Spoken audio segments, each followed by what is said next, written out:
We're glad you're with us this evening. I'm Terry Brewer. Lynn Brooks has the evening off. It is back to school week for students in Tuscaloosa City and county schools, and for some students, back to school can mean a trip to the doctor. A look at what immunizations students need is in our top story tonight at 5 o'clock. This week, the Tuscaloosa County Health Department is hosting a back-to-school walk-in immunization clinic. The health department says it's a great opportunity for families to get immunizations at little or no expense to them. Doctors say kids need different immunizations at different stages. When kids are starting school, important immunizations can include diphtheria, tetanus, pertussis, polio, measles, mumps, rubella, chickenpox, and flu. For middle school age students, diphtheria, tetanus, pertussis, also HPV vaccines, meningitis, and flu. And for older teens starting college, meningitis shots are important. We're hopeful that everyone will bring their children in. We will offer this free of service if you have a Medicaid card. If you do not, then it is based on your income. There is a sliding fee. However, the most you will pay is $15. Now for the clinic, no appointment is needed, as she just said. If you have a Medicaid card, then it's free. Otherwise, the cost is based on income. Here are the times and dates for the clinic. Tuscaloosa County Health Department, Tuesday and Thursday, 1 to 6 p.m., Wednesday and Friday, 1 to 5 p.m. For more information, you can call 205-526-7007. With this year's devastating storms, that can mean even more challenges for some families this back-to-school season. The Alabama Credit Union launched a program called Secret Meals 3 years ago. Educators say the meals some students get at school is the only food they can count on. Through Secret Meals, food is discreetly slipped into the backpacks of children so they'll have something to eat over the weekend. Secret Meals fed more than 900 students in the last school year. For $120, you can sponsor a child for an entire school year. For more information, call 205-348-5946. That number's on your screen. Also, you can go to WVUATV.com and just click numbers and links. President Obama is talking to the nation about the U.S. debt downgrade today. The president addressed the nation earlier today. On Friday, the S&P downgraded the U.S. debt to a AA+.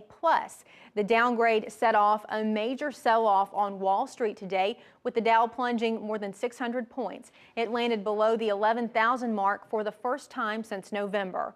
President Obama says the credit rating downgrade by Standard & Poor's has more to do with politics than with the economy. This is the United States of America. No matter what some agency may say, we've always been and always will be a AAA country. For all of the challenges we face, we continue to have the best universities, some of the most productive workers, the most innovative companies, the most adventurous entrepreneurs on earth. Obama renewed a plea to Congress to take action in September to help create jobs and cushion Americans from a struggling economy. Well, on your Money Watch, what does the U.S. debt downgrade mean for you? The events of the last 3 days has brought plenty of uncertainty for business. After the S&P downgrade of the U.S. credit rating, investors are keeping a close eye on the American economy, not only on Wall Street, but also on Main Street.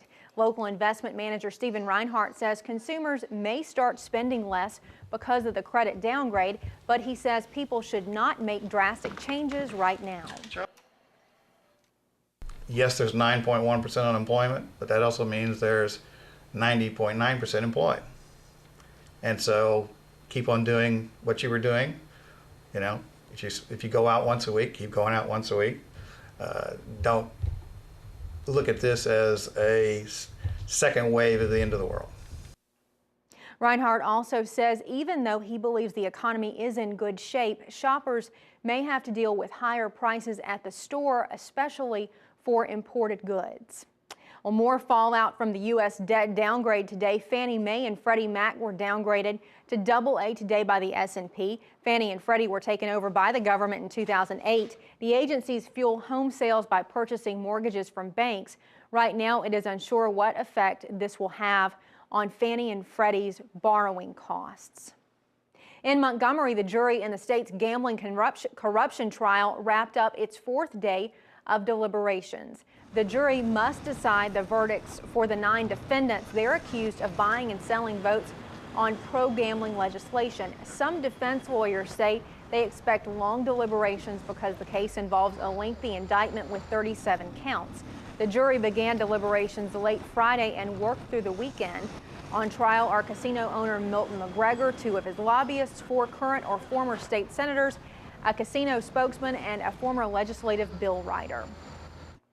More than 30 Americans were killed when their military helicopter was shot down in Afghanistan on Saturday. Most of the troops on board were Navy SEALs. Friends and family of one of those SEALs are mourning the loss of who they call an American hero. Heather Lewis has the story. The Office of Armed Forces had called my daughter-in-law Tabitha and informed her that my son John had been killed this morning in Afghanistan. Family and friends of Siloam Springs native John Brown spent the day remembering the brave soldier with a soft heart. He was just an all-American G.I. Joe. Just a great guy that just loved his country. John Brown's mother, Elizabeth Newland, says Brown studied pre-med in Florida before deciding to become a pararescue man with the Navy SEALs. She says he was recently promoted to tech sergeant. His specific job is to be with them and to see to their medical needs and to see to their rescue in the situation that they'd been taken hostage or something like that. She, along with Brown's friend, State Representative John Woods, say they're finding comfort in the memories of the American hero. He was just physically fit, mentally sharp, great sense of humor, and he was the perfect, when I think of the perfect soldier, that was John Brown. Newland says the public outcry of support is helping her get through the difficult time. John Brown was a Rambo without the attitude.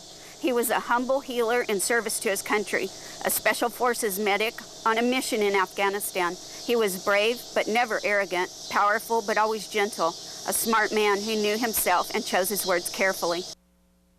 Brown will be buried at Arlington National Cemetery. The crash is the worst single-day loss of life for the U.S. forces in Afghanistan since the war began nearly a decade ago.